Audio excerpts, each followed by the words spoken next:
Budget talks about a developed nation by 2047, and that development have meaning when it is inclusive in nature. Inclusive development means the development which includes all the sectors of the economy, like agriculture, like manufacturing, like service. Inclusive development means where it includes all the sections of the population, like women, youth, regional balances. So all those government का target है, जो area poor है उनको target किया जा रहा है, किसके लिए? डेवलपमेंट के लिए. I hope everyone is understanding this. Yes no? अब बात समझते हैं. इसमें एक कंपोनेंट आपने काफी बार पूछा है मेरे से, यहां कहीं आता था, वो पूछता था इंक्लूसिव ग्रोथ और इंक्लूसिव डेवलपमेंट में फर्क क्या है. ये सारे कंपोनेंट इंक्लूसिव ग्रोथ के थे, लेकिन इसके साथ इंक्लूसिव ग्रोथ में एक नया कंपोनेंट ऐड हुआ है कि this is about one generation, मतलब आप लोगों की बात हो रही है. But inclusive development and inclusivity में एक नया वर्ड ये ऐड हुआ है कि इसमें फ्यूचर जनरेशन की भी बात की जा रही है. किसकी बात की जा रही है? Future generation. जब फ्यूचर जनरेशन की बात करेंगे तो हम ये बात करेंगे कि इस पृथ्वी पे जो रिसोर्सेज है उनका ऑप्टिमल यूटिलाइजेशन हो, ज्यादा यूज ना हो. तो एनवायरमेंट की बात करते हैं हम, फ्यूचर जनरेशन की बात करते हैं कि हम अपनी नदियों को साफ छोड़ के जाएं आने वाली जनरेशन के लिए, अरे गंदा ना करके जाएं, हवाओं को काला ना करके जाएं आने वाली जनरेशन के लिए. दूसरा फ्यूचर जनरेशन के लिए क्या है कि गवर्नमेंट अपनी औकात से बाहर फिस्कल डेफिसिट ना करे, जिससे फ्यूचर जनरेशन को क्या देना पड़े? ज्यादा टैक्स. तो financial management is also coming when it comes to taking care of future generation. It does not only pertain to environment and ecological resources but also the financial management. कि हम अपने ऊपर इतना कर्ज ना लें कि पोता चुकाता, दादा ने लिए मजे और कौन उसको चुकाए वापस? पोता. No, it should not be the goal. So हमें अपनी चिंता तो करनी है, हमें साथ ही साथ किसकी चिंता करनी है? फ्यूचर जनरेशन की. This is the meaning of inclusive growth. किसका मतलब है? Inclusive growth. याद रखेंगे? क्या वर्ड ऐड करूंगा फ्यूचर जनरेशन के लिए? क्या अच्छा वर्ड है? Intergenerational parity. क्या वर्ड यूज करो? Intergenerational parity. है भाई इंटरजनरेशनल पैरिटी इंडिया में? No. In terms of environment बिल्कुल जीरो है. जो दादाजी के टाइम पे हवाएं होती थी, पानी होता था, है अब? अरे यहाँ तो बहुत अच्छा है श्रीनगर में. यहाँ का AQI जो मैंने देखा मैक्सिमम 140 गया है. दिल्ली में 700 हो गया है. 700. मेरे को ना बच्चों बहुत प्रॉब्लम रहती थी छींक आने की, एलर्जी थी, एलर्जेंस बोलते हैं, ठीक. वो बहुत आते थे, तो मेरे को छींक बहुत आती थी सवेरे उठते ही. बट सच में यहाँ पे मेरे को एकदम ना तो सिर हैवी होता है, ना ही यहाँ पे आके मेरे को जुकाम होता है. मेरे को वरना कॉमन जुकाम की मैं इतनी टैबलेट्स लेता हूँ ना, बहुत ज्यादा, दिल्ली में रहते हुए. बात समझ रहे हो? तो कहीं ना कहीं हमारी पुरानी जनरेशन ने पॉल्यूशन किया तो आज हमें भुगतना पड़ रहा है ना, और हम कर रहे हैं तो अगले वाले भुगतेंगे. ठीक. तो this is the meaning of विकसित भारत. ठीक. बजट स्पीच में गवर्नमेंट कह रही है कि हमने प्रधानमंत्री आवास योजना के तहत हर एक बंदे को घर देना है. क्या देना है? घर. देखिए गवर्नमेंट का गोल समझते हैं, है ना. अरे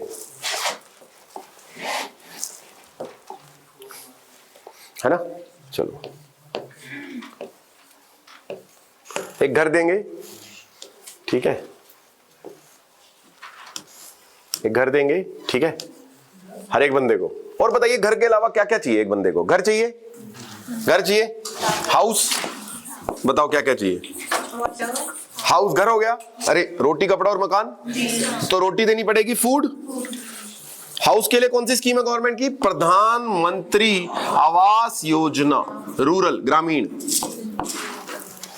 हर मिडिल क्लास के पास, मोदी जी ने बोला, इसने निर्मला जी ने बोला है बजट स्पीच में, हर मिडिल क्लास के पास क्या होगा? अपना एक घर. क्या होगा? अपना घर. हर मिडिल क्लास के पास. कच्चा घर नहीं, पक्का घर. तो गवर्नमेंट क्या करेगी? देखो गवर्नमेंट की एक बॉडी है जिसका नाम है NHB, national housing bank. Banks को, नॉर्मल बैंक्स को एनएचबी पैसा देगा और नॉर्मल बैंक्स आपको देगा, या पहले बैंक्स आपको पैसा देंगे और एनएचबी उसको रीफाइनेंस करेगा। अफोर्डेबल होम्स बनाने की बात चल रही है। क्या बनाने की? Affordable homes. तो जिसका कच्चा घर है उसको लोन मिल जाएगा उससे सस्ता, 1.5 लाख रुपए का, 2 लाख रुपए का, और उस पर ईंटा लगा सकता है और उसको पक्का कर सकता है। वो घर का मतलब ये नहीं है कि हम बड़े बड़ी बिल्डिंग बनाएंगे उनके लिए, नहीं। घर का मतलब है अपग्रेडेशन ऑफ देयर कच्चा हाउसेस टू पक्का हाउसेस। बात समझ रहे हैं? मान लो कोई बेघर है, उसको कुछ नहीं मिलता, उसको कुछ नहीं मिलेगा, लेकिन जिसके पास एग्जिस्टिंग घर है, कच्चा घर है, कोई लैंड है, उसके ऊपर उसको कंस्ट्रक्शन के लिए लोन मिल जाता है। This is how government spends. ठीक, ओके। दूसरा है फूड। फूड के लिए स्कीम है पब्लिक डिस्ट्रीब्यूशन सिस्टम। कल बताया था मैंने आपको, नेशनल फूड सिक्योरिटी एक्ट। ठीक है। हाउस के लिए कौन सी? 80 करोड़ प्रधानमंत्री आवास योजना, 80 करोड़ घरों को क्या दे रहे हैं हम? राशन। 80 करोड़ लोगों को क्या दे रहे हैं? राशन। 80 करोड़ भूखों को हम खाना दे रहे हैं भारत की स्कीम के तहत, फूड सिक्योरिटी। और उसी की वजह से सब्सिडी क्या है? ज्यादा। अरे याद है 2.44 करोड़ का, लाख करोड़ का बिल है। अरे भूल गए? आगे, अच्छा और क्या चाहिए? पानी। पानी के लिए हर घर में नल होगा और नल से जल होगा। अरे यस और नो? हर घर नल से जल स्कीम है ना। और वाटर देंगे हम, इसके लिए मिनिस्ट्री ऑफ जल क्रांति बनाई गई है। वाटर मिनिस्ट्री का नाम क्या है? मिनिस्ट्री ऑफ जल क्रांति। रेवोल्यूशन लाएंगे। तो घर घर में पानी पहुंचाने की गवर्नमेंट की पहल है थ्रू टैप वाटर। वरना क्या होता है, आप जब भी कभी झुग्गी झोपड़ियों में जाएंगे, गरीब घरों में जाएंगे, तो वो लोग कहां जाते हैं? कुएं के पास, और कुएं से या फिर कोई कंटेनर आता है गांव में, उससे पानी भर के गांव अपने घर पहुंचते हैं। ठीक, अच्छा पानी नहीं मिल पाता है उनको। अच्छा पानी उनके स्वास्थ्य के साथ लिंक है। अरे अच्छा पानी स्वास्थ्य के साथ लिंक है। अगर गरीब आदमी बीमार ज्यादा पड़ेगा, छुट्टी ज्यादा लेगा, काम कम करेगा, पैसे कम कमाएगा, गरीबी और ज्यादा, गरीबी में ही रहेगा वो। तो वाटर प्रोवाइड करना गवर्नमेंट की जिम्मेवारी बन जाती है। यस। नेक्स्ट, और क्या क्या देना चाहिए हमें? और सोचो, बताओ। ठीक है, इलेक्ट्रिसिटी दे रहे हैं, ठीक है। और बताओ। अरे घर घर के बारे में सोचो अभी। सैनिटेशन, अरे स्वच्छ भारत अभियान। सैनिटेशन इज वेरी इंपॉर्टेंट बच्चों। स्वच्छ भारत अभियान इतना जरूरी है क्योंकि ये इंसान की सेहत से जुड़ा है। इंसान सेहतमंद होगा तभी जाके वो छुट्टियां कम मारेगा, काम ज्यादा कर पाएगा, प्रोडक्टिव ज्यादा बनेगा। वो क्या बनेगा? ज्यादा प्रोडक्टिव। हमारी लेबर फोर्स प्रोडक्टिव जब ही ज्यादा बनेगी जब हम उसको क्या देंगे? प्रॉपर, अरे क्या देंगे? सैनिटेशन। अरे वेरी गुड प्यारे बच्चों, क्या देंगे? एलपीजी। ठीक है, ये समझ में आया? अरे मेरे प्यारे बच्चों, विद्यार्थियों, समझ में आया? जी सर। ठीक, और क्या देंगे? स्वच्छ भारत अभियान। और क्या देंगे? What else? क्या? हेल्थ। Very good, health. किसके थ्रू? आयुष्मान भारत। देखो आप ना जब भी गवर्नमेंट स्कीम्स को पढ़ते हो, try to create your own methodology for understanding things, कि हम क्या देंगे। मतलब आप समझे, हमें एक जीवन जीने के लिए क्या चाहिए? घर चाहिए, रोटी चाहिए, कपड़ा चाहिए, मकान चाहिए, पानी चाहिए, सैनिटेशन चाहिए, बिजली चाहिए, रोड चाहिए, हेल्थ चाहिए। आयुष्मान भारत स्कीम के तहत आपको पता है कश्मीर में, मैंने लोगों से बात की, आयुष्मान भारत का बहुत फायदा हुआ कश्मीर में। देख रहे हो आप बात? कार्ड बन जाता है, मैक्सिमम आपको 10 करोड़ फैमिलीज को, कितनी फैमिली? 10 करोड़, 5 मेंबर की, टोटल मेंबर कितने हो गए? 50 करोड़। क्या दे रहे हैं? 5 लाख तक का बीमा। और इसकी पता है क्या खास बात है? इसमें आप ना प्राइवेट हॉस्पिटल में जाके इलाज करा सकते हो।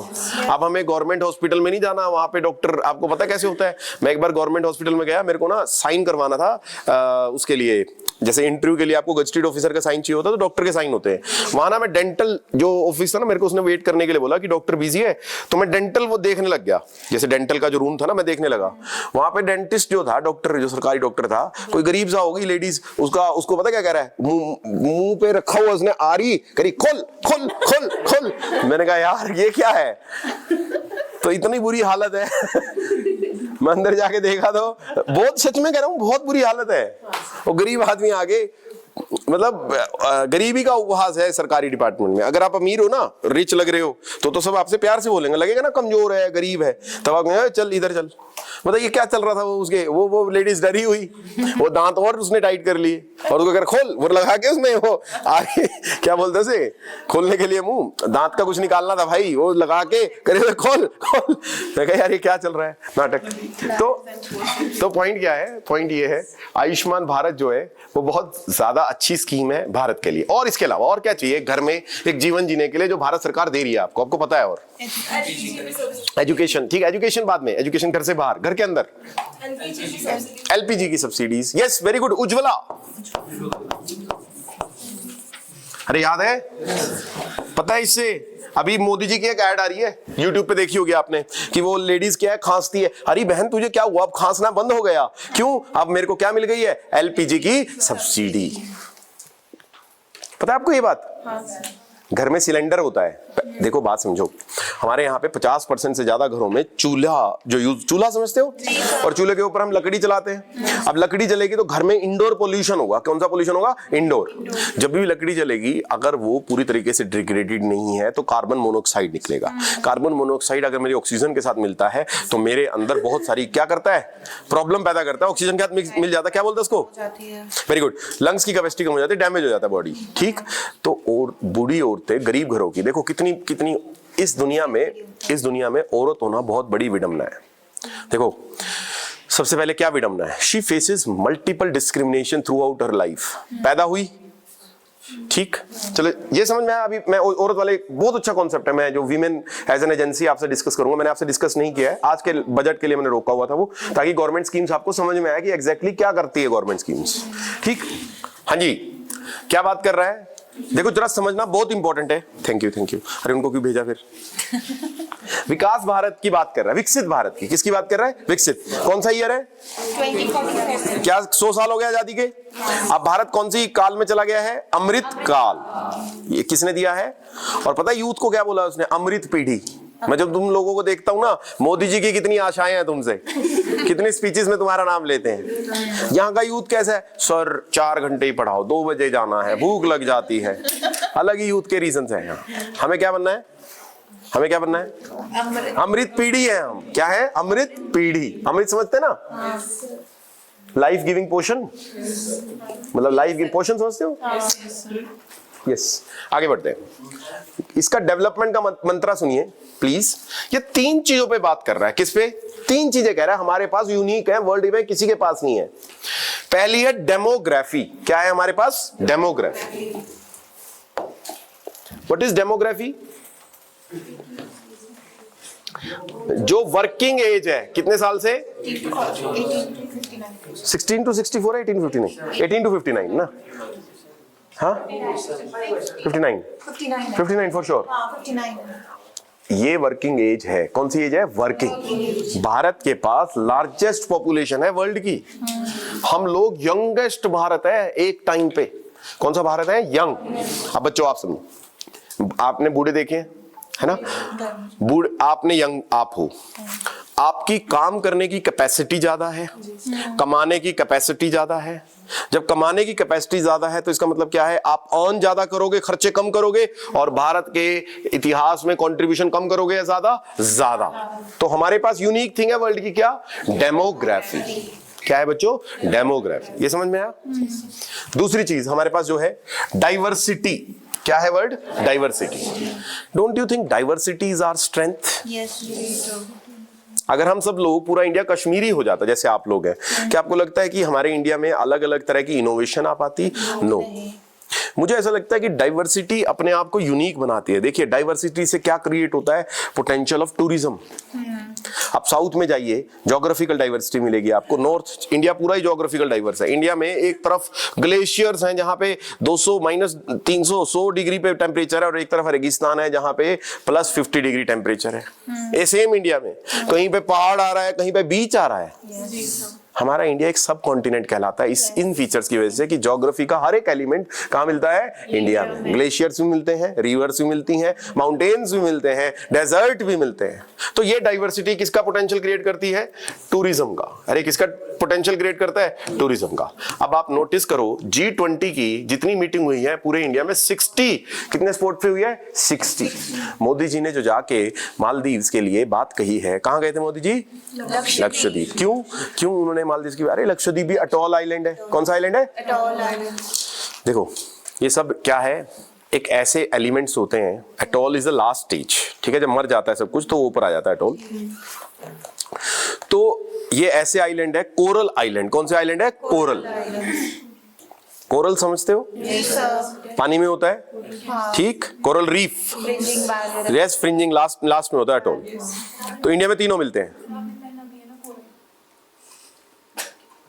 हाथ में अच्छा कोरल है क्या ये?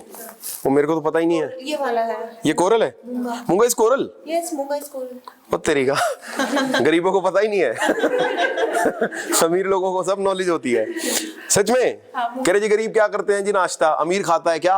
अलग अलग ब्रेकफास्ट। नहीं पता क्या क्या बताता है? नहीं वो कहेगा खाने के लिए ये है, ड्रिंक्स के लिए ये है, जूस, उसको सब एलिमेंट पता होंगे। गरीब क्या करता है? भरता है पेट। अपने को तो अंगूठी पहनने से मतलब है, नहीं? तो पॉइंट क्या है? हाँ आगे बढ़ते हैं प्यारे बच्चों, आगे बढ़ते हैं। तो डाइवर्सिटी किसका पोटेंशियल क्रिएट करती है हमारे इंडिया में? टूरिज्म। किसका? टूरिज्म का। ठीक, नंबर 1 डाइवर्सिटी से बहुत सारे बेनिफिट हैं। क्या? नंबर 2 तो इंडिया अपने आप को टूरिज्म पोटेंशियल और हब क्रिएट करने की कोशिश कर रहा है, जिससे बहुत सारे लोग आए इंडिया के अंदर, और बहुत सारे जब लोग आएंगे तो कहीं ना कहीं हमारे यहाँ पे इकोनॉमिक एक्टिविटी बढ़ेगी। ठीक है, ये थोड़ा सा चिंताजनक है मुझे। Tourism potential, tourism is not a good way to develop a economy, मुझे लगता है। मैं बताऊंगा कभी किसी दिन, डिस्कस करूंगा आपसे। But anyways, keeping all these issues aside, but diversity के पीछे गवर्नमेंट का जो लॉजिक है हमें वो समझना है। ठीक, तो ये बजट स्पीच के वर्ड है सारे।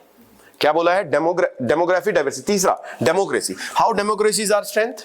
Because autocracy can make the decision fast, but autocrats does not sustain for long. ठीक, तो डेमोक्रेसी हमारी क्या होती है? स्ट्रेंथ होती है। और डेमोक्रेसी की वजह से लोग, देखो मेरी बात समझो, मान लो मैं कोई काम करना चाहता हूं, इमेजिन करो, देखो मेरी बात समझो, मैंने आपके सामने एक डिसीजन लिया, मैंने कहा ये बात माननी पड़ेगी। अब कुछ लोग होंगे जबरदस्ती डर में मान लेंगे, तो डर में काम मिनिमलिस्टिक होता है। क्या होता है? मिनिमलिस्टिक। लेकिन ट्रू फॉर्म में जब डेमोक्रेसी आती है, मैं कोई स्कीम इंप्लीमेंट कर रहा हूं और आप सब लोग मिलकर मेरे साथ उस स्कीम के साथ जुड़े हुए हो, तो आप लोग हर मुसीबतों को पार कर जाओगे स्कीम को इंप्लीमेंट करने में। तो ये हमारी डेमोक्रेसी हमारी क्या हो जाती है? स्ट्रेंथ, भारत को आगे बढ़ाने में। भारत बढ़ता कैसे है आगे? भारत को चाहिए होती है 2 पॉलिसी। एक होती है फिस्कल पॉलिसी, जिसको हमने कल बजट के रूप में समझा था, और दूसरी होती है मॉनेटरी पॉलिसी। फिस्कल पॉलिसीज के थ्रू गवर्नमेंट स्कीम्स लेके आता है। गवर्नमेंट स्कीम तभी इंप्लीमेंट हो सकती हैं अगर पीपल पार्टिसिपेट करें। तो डेमोक्रेसी इज आवर स्ट्रेंथ और नॉट? यस। ठीक, दोबारा बताता हूं। डेमोक्रेसी में क्या होता है? We listen to the people of the country. When we listen to them, it means that their participation in decision making, their participation in policy making, their participation in policy implementation increases. When the participation increases, people own the stake, and therefore the outcomes of the policy enhances. एक example लेते हैं। मैंने class में कहा कोई गंद नहीं करेगा क्लास में। अब कुछ लोग मानेंगे। क्यों मानेंगे? मैं देख रहा हूं जब तक, तब तक मानेंगे। सर्विलेंस बढ़ जाएगी। अगर मैं उधर हुआ, किसी ने खाया कुछ भी और फेंक दिया, तो क्या मैं हमेशा 100% सर्वेलेंस स्टेट बना सकता हूं इंडिया को? नहीं। और उसमें मजा नहीं आता, क्योंकि उसमें सिर्फ आप सफाई का ध्यान रखोगे। अब देखो, मैंने आपसे बात की, मैंने कहा कि देखो सफाई करना जरूरी है, आपने कहा हाँ, तो करिए अपने आप। मैंने आपको पूरा एम्पावर किया, आपके थॉट्स को समझा, आपके इश्यूज को समझा। अब आप क्या करोगे? गन तो गिराओगे नहीं, गिराओगे कोई और गिराएगा, अरे मत गिरा भाई। अब आप क्या करोगे? रूम की सफाई भी रखोगे। क्यों किया आपने? क्यों बढ़ चढ़कर हिस्सा लिया? क्योंकि आपकी क्या कर दी मैंने? पार्टिसिपेशन। तो डेमोक्रेसी पार्टिसिपेशन इंश्योर करती है, जिससे आउटकम्स क्या हो जाते हैं? इंक्रीज। सफाई करनी थी ना मैडम? पहले वाले केस में मैं क्या था? ऑटोक्रेट, और सेकंड वाले केस में मैं क्या था? डेमोक्रेट। अगली बात पढ़ते हैं। तो Trinity of democracy and diversity समझ में आया। और ये सब कब होगा? जब सबका क्या होगा? प्रयास। क्या है कोड? क्या है? सबका साथ, सबका विकास एंड सबका प्रयास। देखो सरदार वल्लभ भाई पटेल, ऐसे याद कर लो। ठीक है। अरे आज की क्लास सारी इंटरेस्टिंग रहेगी, सब चीजों का कोड है। मैं आपको बड़े इंटरेस्टिंग तरीके से इंडिया को समझाने की कोशिश करूंगा। बजट हमारे देश की क्या बताता है? दशा। और दिशा तो आपको पता लगी गई कल। अरे यस और नो? बड़े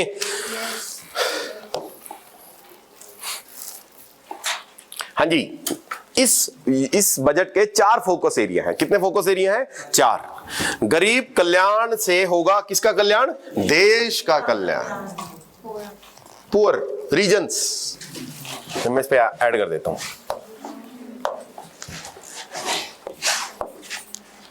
जो रीजन्स में वेरियस रीजन्स में पुअर है। एम्पावरिंग द यूथ, है ना, युवा, है ना, यंग। अरे हमारी डेमोग्राफी, उसको जरूरत किसकी है? डेमोग्राफी डिविडेंड कब बनती है? जब वो क्या हो? स्किल्ड। अरे याद करो, क्या हो? स्किल्ड। जब उसके पास क्या हो? जॉब्स। वरना क्या हो जाती है डेमोग्राफी? डिजास्टर। याद है ना? जी सर। तो उसके लिए एम्पावर करना है यूथ को, बताऊंगा कैसे करते हैं। तीसरा, वेलफेयर ऑफ फार्मर्स एंड कौन है? अन्नदाता। अरे यस और नो? Yes sir. ये हो गया सेक्टर, ये हो गया सेक्शन। और नारी शक्ति, ये भी क्या है? सेक्शन। देखो मेरी बात समझो, भारत देश इन चारों को, ठीक है, क्या करना चाह रहा है? एम्पावर करना चाह रहा है, इनसे देश विकसित करना चाह रहा है। जो देश के सबसे पिछड़े हुए लोग हैं, आप लोगों को क्या चाहिए? नौकरियां। नौकरी आपको पता है बहुत बड़ा एक क्या कहते हैं, एक बड़ा ही सवाल है, बहुत बड़ा सवाल है देश के सामने, बेरोजगारी। अरे कश्मीर में तो आप देखते हो बेरोजगारी, नहीं?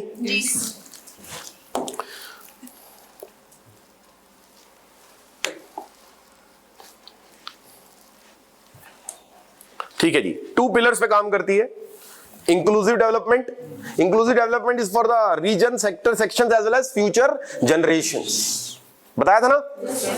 सेकंड क्या बताया मैंने? दूसरा पिलर सोशल जस्टिस। ये बजट स्पीच के वर्ड्स है सारे। किसके हैं? Budget speech. Housing for all, अरे यस और नो? हर घर जल, इलेक्ट्रीफाइंग फॉर ऑल, प्रधानमंत्री ग्रामीण ज्योति योजना। क्या नाम है स्कीम का? स्कीम के नाम लिखते रहो इनके सामने, ये ले लेना नोट्स, और इनके स्कीम के नाम है, ठीक? प्रधानमंत्री ग्रामीण ज्योति योजना। नेक्स्ट क्या? Cooking gas for all, Ujjwala. Next bank accounts, क्या नाम है? जन धन योजना। अरे याद है? अभी सब समझाऊंगा मैं, अभी सब समझाऊंगा, एक ओवरव्यू क्रिएट कर रहा हूं मैं आपके सामने, ठीक? नेक्स्ट क्या है? Free ration for PDS. और लास्ट क्या है? Minimum support price, again subsidies, price subsidies. आपको नहीं पता लगेगा भी छोड़ दो, जो नए बच्चे हैं ना वो बिल्कुल मत घबराओ। नए हो या पहले किया आपने इकोनॉमिक्स? और कौन है नया? पहले किया है? तुम नए हो? तुम कब से नए हो यार? मेरे कब से, तुम हर सेक्शन में आगे हर टीचर को बोल देते हो कि सर मैं नया हूँ। टीचर सोचते हैं यार इस बच्चे के ऊपर ज्यादा फोकस करें। ये कैसी आप बहुत तेज हो भाई। हाँ अरे यही ले लेना भाई, ये पीडीएफ ही ले लेना। ओके ठीक है डन, ठीक है। Now like second is social justice. देखो हम क्या करना जा रहे हैं, आप बिल्कुल मत समझो, आप ना इसको ऐसे समझो कि आपको कुछ पता ही नहीं है, ठीक है? पता भी नहीं है और मान के भी चलो पता नहीं है। कई बार क्या होता है, लोगों को ये पता नहीं होता लेकिन मानते हैं बहुत कुछ आता है ना? फिर वो लाइब्रेरी में बैठते हैं तो पॉइंट क्या है? अरे बढ़ लो, पॉइंट क्या है? आगे बढ़ते हैं। इंक्लूसिव डेवलपमेंट, इंक्लूसिव डेवलपमेंट की बात करते हैं कि भारत के हर चीज दे रहे हैं हम आज को, घर दे रहे हैं, बिजली दे रहे हैं, सफाई दे रहे हैं, पानी दे रहे हैं, राशन दे रहे हैं, उसको चलाने के लिए चूल्हा दे रहे हैं। और मोदी जी क्या करेंगे भाई? सब कुछ दे दिया आपको, ठीक है? और पैसे दे रहे हैं अकाउंट्स। ये मोदी जी की स्कीम्स हैं, ठीक? नेक्स्ट, लेकिन क्या हर एक को मिलनी चाहिए या कुछ लोगों को? हर एक को? ये क्या आपको लगता है सिर्फ अडानी अंबानी ही ये चीजों को यूज कर सकते हैं? सबको मिलना चाहिए? उसका नाम क्या होता है? न्याय, सामाजिक न्याय, सोशल जस्टिस, ठीक? सोशल जस्टिस में ये तब पॉसिबल है जब गवर्नमेंट घपले ना करे। स्कीम तो आ गई लेकिन एक्चुअल बेनिफिशियरीज को नहीं मिली। और गुड गवर्नेंस आनी चाहिए कि नहीं आनी चाहिए? यस। जैसे मैं एग्जांपल देता हूं, राजीव गांधी जब आए थे उन्होंने एक लाइन बोली थी, कहता है 1 रुपया अगर सेंट्रल गवर्नमेंट स्पेंड करती है तो एक गरीब आदमी के पास पहुंचता है सिर्फ 10 पैसे। 90% कहां चला जाता है? जेबू में। तो क्या आपको जो अच्छा करना, effective governance, fair distribution of resources, addressing systemic inequalities like corruption, nepotism, ये सब दूर करना, क्या इससे आपको नहीं लगता कि एक सामाजिक न्याय? तभी गवर्नमेंट के पास स्कीम्स हैं लेकिन स्कीम कागज में है, एक्चुअल इंप्लीमेंटेशन के लिए गुड गवर्नेंस चाहिए कि नहीं चाहिए? यस। ये कौन कह रहा है? निर्मला सीतारमण की बजट स्पीच के कीवर्ड्स हैं ये सारे, ठीक, ये आपको नॉर्मल बजट में नहीं मिलेगा, ये आपको बजट स्पीच पढ़नी पड़ेगी, आपको अब पढ़ने की जरूरत नहीं है बजट। जी हमने पढ़ा। बात समझ में आया? अब आप बस इसको फॉलो करना, दोनों डॉक्यूमेंट को रिलीजियसली। नेक्स्ट, अब फर्स्ट फोकस एरिया कौन सा है हमारा? पुअर। अरे कौन है सबसे बड़ा फोकस एरिया? गरीब। क्या है? गरीब कल्याण से क्या होगा? देश का कल्याण। ठीक, गवर्नमेंट ने क्या किया गरीबों के लिए? हाँ, गरीब का कल्याण मतलब welfare of the poor leads to welfare of the country. ठीक, अब आगे बढ़ते हैं, आगे बढ़ते हैं। देखो सबसे पहले हमें बहुत सारे कीवर्ड्स हैं, इससे एक क्वेश्चन मैं प्रीलिम्स का इस बार एक्सपेक्ट कर रहा हूं इस स्लाइड से, मैं बताऊंगा कैसे। पहले हम कुछ कुछ जो लिखा है उसको इंटरप्रेट करने की कोशिश करते हैं। गवर्नमेंट का ही डॉक्यूमेंट है, गवर्नमेंट बोल रही है कि डायरेक्ट बेनिफिट ट्रांसफर, डीबीटी का मतलब क्या है? Direct benefit transfer has led to the savings of ₹2.7 lakh crore. कितने लाख करोड़ रुपए बचा है? 2.7। अब समझते हैं ये क्या है, समझे डीबीटी को? पानी पी ले भाई।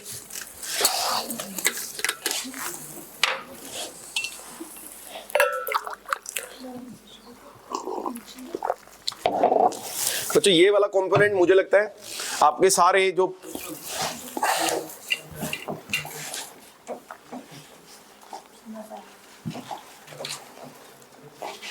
डीबीटी क्या है, देखो गवर्नमेंट ने ये देखा, देखो समझना समझना, गवर्नमेंट यहां है और बेनिफिशियरी यहां है।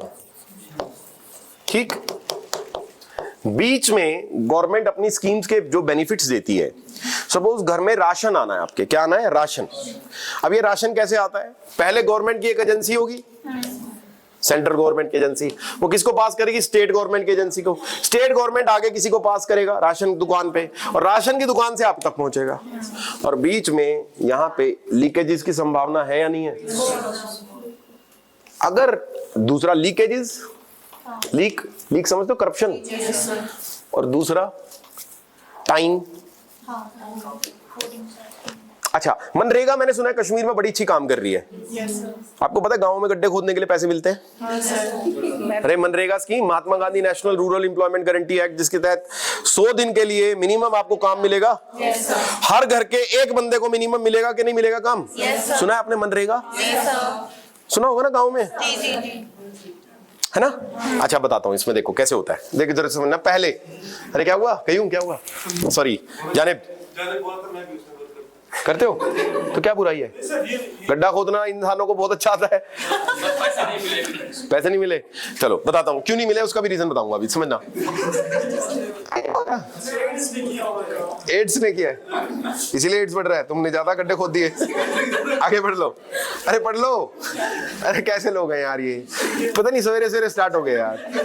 थोड़ा तो लिहाज करो प्लीज। नो, आगे बढ़ते हैं। देखो बात समझना, गवर्नमेंट कैसे करते हैं। सेंट्रल गवर्नमेंट ने एक इसकी एजेंसी होगी, ये एजेंसी स्टेट गवर्नमेंट की एजेंसी पे जाएगी। स्टेट गवर्नमेंट ने आगे मस्टर रोल्स तैयार किए हुए, एक अटेंडेंस वाले रोल्स, कि भाई आज कयूम आया, जानेब आया, इनको मिलेंगे पैसे। ये रोल्स तैयार होता है हर दिन मनरेगा में, पर डे की दिहाड़ी मिलती है। उसके बाद इनके अकाउंट में पैसा ट्रांसफर होता है। देखिए कितना टाइम लग रहा है। अगर दिक्कत क्या है, जो ये रोल्स तैयार करके सेंट्रल गवर्नमेंट को भेजते हैं ना, इसमें डिले है।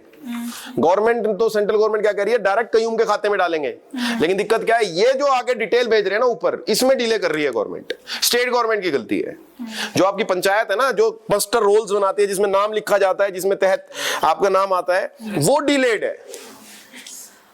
बात समझ रहे हैं? आई होप यूर अंडरस्टैंडिंग कैसे जा रहा है। भाई आपने काम किया, इस काम का रिकॉर्ड पहले ऊपर जाएगा ना, वहां पे फ्लोनेस है। डायरेक्ट बेनिफिट ट्रांसफर तो आ रहा है उसमें भी, मनरेगा में। चलो दोबारा आते हैं। तो डीबीटी की वजह से जब डायरेक्टली इतना जल्दी ट्रांसफर आने लग गया, तो बीच में लीकेजेस हट गई। वरना पहले क्या होता था, इसके थ्रू जब पैसा आएगा, ये आपको दिखाएगा तो 200 रुपए लिखेगा, दे देगा कितने? 180 रुपए, 100 रुपए।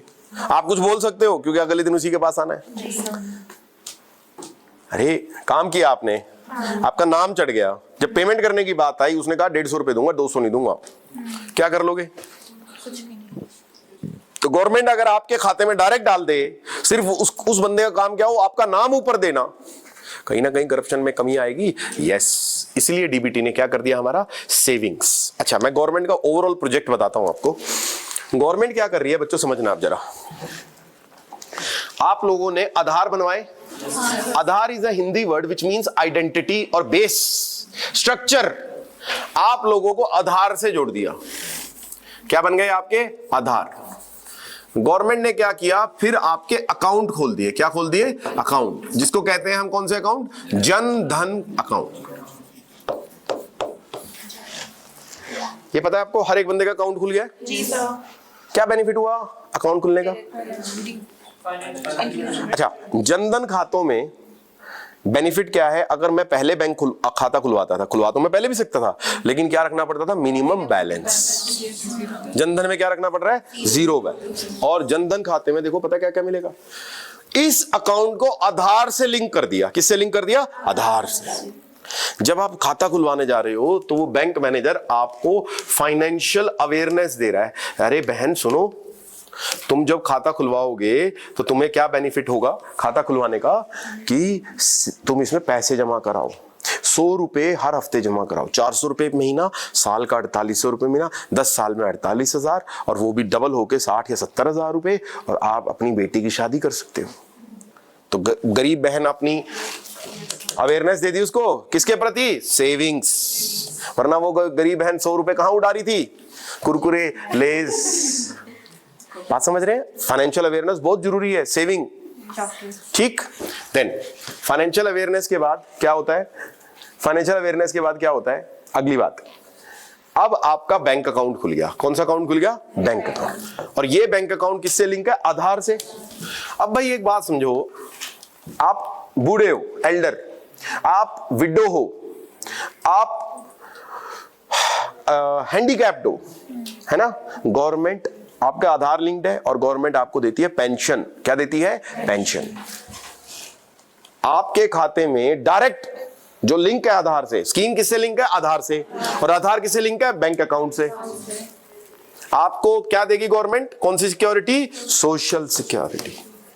इसमें क्या क्या देगी आपको गवर्नमेंट, पेंशन देगी। क्या देगी बच्चों, पेंशन।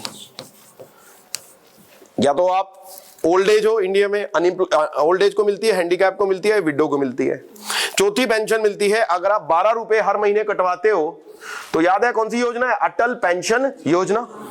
अरे हर महीने आपको सिर्फ क्या कटवाना है, 12 रुपए, अटल पेंशन योजना आपको मिल जाएगी। अच्छी, ठीक। फिर मिलती है आपको एक्सीडेंटल, ये है लाइफ इंश्योरेंस। फिर आती है इंश्योरेंस, सॉरी इंश्योरेंस। इंश्योरेंस में भी 2 है, लाइफ एंड एक्सीडेंट। अरे मर गए या चोट खा ली तो अब तो काम करने के लिए लायक ही नहीं रहे। लाइफ इंश्योरेंस के लिए क्या लेके आ रही है गवर्नमेंट, प्रधानमंत्री जीवन ज्योति बीमा योजना, PMJJBY। देख रहे हो गवर्नमेंट आपके लिए कितना कर रही है। अब आपको जो पैसे मिलने थे वो किसी के बीच वाले बिचौलिए से नहीं मिलेंगे, डायरेक्ट बेनिफिट ट्रांसफर होगा, क्योंकि अब आपका आधार किससे लिंक हो गया है, बैंक अकाउंट से। और बैंक अकाउंट से आपकी क्या लिंक होगी है, सारी स्कीम्स। गवर्नमेंट जितनी भी स्कीम दे रही है ना किसानों को, किसान सम्मान निधि 6,000 रुपए मिलते हैं हर किसान को। अब मार्जिनल एंड हर किसान को कितने हजार रुपए, 6,000। और वो कहां आ रहे हैं, डायरेक्ट खाते में, बीच में कोई इंटरमीडिएट। कितनी अच्छी बात है, सेविंग होंगी ना, पैसे बचेंगे। पहले करप्शन होती थी, अब करप्शन नहीं हो रही है। लास्ट, इसमें गवर्नमेंट पता है आपको, एक गरीब आदमी को ओवरड्राफ्ट की लिमिट देता है, मतलब क्रेडिट कार्ड मिलता है आपको कितने हजार रुपए का, 10,000 रुपए का। अगर आपका कौन सा खाता है, जन धन। अरे कौन सा खाता है, जन धन, प्रधानमंत्री जन धन योजना के तहत। देख रहे हो कितनी जबरदस्त स्कीम है। और जनधन खातों में आपका क्या आ जाएगा, direct benefit transfer. Direct benefit समझ रहे हो, गवर्नमेंट से आपके बीच में कोई लिंकेज नहीं, तो आपके खाते में क्या आ गया, डायरेक्ट बेनिफिट ट्रांसफर, जिससे गवर्नमेंट ने कितने पैसे बचा लिए, 2.7 लाख करोड़। अरे लाखों में बातें हो रही है भाई। ओवरड्राफ्ट होता है, ओवरड्राफ्ट होता है, करेक्ट, हाँ बिल्कुल करना होगा। हाँ जी, कौन सा ओडी, जिसका भी जनधन अकाउंट है, इसमें कोई डिफरेंस है, सारे एवरीवन इज एलिजिबल। बट पता है देखो, बैंक मैनेजर की डिस्क्रिप्शन होती है। आप गए वहां पे, बैंक मैनेजर देखिएगा ना भाई तुम्हें किस लिए करना है। आप तुम कहो कि जी मेरे को तो पार्टी ऑल नाइट करनी है और उसके लिए मेरे को ओवरड्राफ्ट बना दो, वो बनाएगा? नहीं बनाएगा। He will always ask for everything. आप कहोगे कि मेरे को, जैसे इसमें कौन बेनिफिट करता है, गांव में जैसे कोई कंप्यूटर खरीदना चाहता है, 2-3 हजार रुपए कंप्यूटर खरीद लिया उसने पुराना, एक प्रिंटर खरीद लिया 3-4 हजार का, रोल रिम, वो लोग फायदा उठाते हैं इन चीजों का। अरे ठीक है, देखिए गरीबी बहुत है हमारे इंडिया में, 80% से ज्यादा लोग, कितने परसेंट से? 80%। मैंने आपको उस दिन बताया 40,000 से कम तनख्वाह है इंडिया में, तो ज्यादा तनख्वाह नहीं है। अरे हम सब लोग 80% वाले हैं, ठीक है। हंस रहे हो, ये समझ में आया कि नहीं आया? आई होप एवरीवन इज अंडरस्टैंडिंग। आगे बढ़े।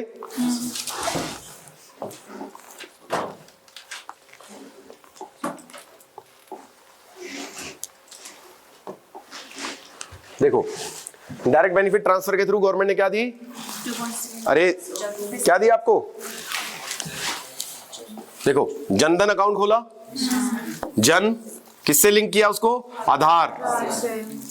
और अब आपको मोबाइल पे ही, समझ रहे हो, जाम से जाम टकराए, मजा आ गया जाम लेके। मोदी जी ने दिया ये जैम, इसको बोलते हैं जैम ट्रिनिटी। क्या बोलते हैं इसको? Jam Trinity. बच्चों मेरे को शौक नहीं है इस तरह के वर्ड्स बनाने का, लेकिन सर्वे में ऐसे वर्ड्स यूज हो रहे हैं तो मेरे को बताने पड़ रहे हैं आपको। इस तरह की गंदी बातें नहीं करते हम लोग, हम बहुत शिष्टाचारी सदाचारी लोग हैं। नहीं, जैम पीते भी है तो समाज के लिए, अपने लिए तो नहीं पीते ना। बिल्कुल, जनधन, आधार एंड मोबाइल, जैम ट्रिनिटी। अरे पता है ना? ठीक, आगे बढ़ते हैं। ये देखो कितना बड़ा क्लेम है। देखो इस क्लेम को ना मैं रिप करूंगा अभी। गवर्नमेंट कह रही है कि 25 करोड़ लोग, कितने करोड़ लोग? 25 करोड़ लोग पिछले 10 सालों में हमने किससे हटा दिए हैं? गरीबी से। कौन सी गरीबी? Multi dimensional poverty. ठीक है, कौन सी गरीबी भाई? Multi dimensional poverty. बच्चों जब मैंने पहली बार पढ़ा ना, मैंने बजट स्पीच सुनी और मैंने ये वाला फैक्ट देखा और मैं बड़ा ही अमेज्ड हो गया कि यार ऐसा कैसे 25 करोड़ लोग एकदम बाहर कर दिए मल्टी डायमेंशनल पॉवर्टी से। मैंने मल्टी डायमेंशनल पॉवर्टी को सर्च किया। मल्टी डायमेंशनल पॉवर्टी के जो international multi dimensional poverty index है, इंटरनेशनली जो यूज होता है, it is given by UNDP and Oxford centre for poverty and integrated housing assessment. Oxford का एक सेंटर, ऑक्सफोर्ड पता है ना आपको? इसका एक सेंटर है। इंडिया में जो यूज हो रहा है वो कर रहा है नीति आयोग। कौन यूज कर रहा है? नीति आयोग। और इन्होंने क्या किया नीति आयोग ने? ये जो इसके इंडिकेटर्स हैं, इनसे अलग इंडिकेटर पे बात की है। हमें क्या लगता है कि ये वही UNDP का मल्टी डायमेंशनल पॉवर्टी इंडेक्स है जो इंटरनेशनली यूज हो रहा है। हमें तो यही लगता है भाई जी सर, हमें यही लगता है, लेकिन ये इंटरनेशनल वाला नहीं है। नीति आयोग का अपना एक इंडिकेटर, अभी दिखाऊंगा क्या किया उसने। ठीक है, which is a good fact. दूसरा, इन्होंने इस साल के पूरे बजट में पिछले 10 साल की सारी अचीवमेंट बताई हैं। 10 साल में कितने करोड़ लोग निकले हैं? 25 करोड़। और इसी इंडेक्स का जब हम यूज करते हैं तो 2010 से 15 सालों में निकले हैं 41 करोड़। कितने करोड़ निकले 15 सालों में? 41। तो क्या कहते हैं, मनमोहन सिंह भी, he was also doing a good job. Not just पिछले 10 ईयर्स में काम हुआ है पॉवर्टी को लेके, लेकिन Manmohan Singh was also doing the good job. तो पिछले 15 सालों में कितने करोड़ लोग निकले हैं मल्टी डायमेंशनल पॉवर्टी से? 41 करोड़। और पिछले 15 सालों में, 10 सालों में कितने निकले हैं? 25 करोड़। ठीक है, ये बात समझ में आई? अभी इसको समझते हैं, मल्टी डायमेंशनल पॉवर्टी का इंडेक्स कैसे निकलता है, आइए समझते हैं।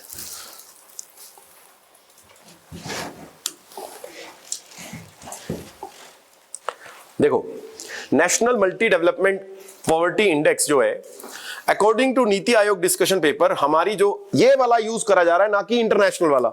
कौन सा वाला यूज किया जा रहा है?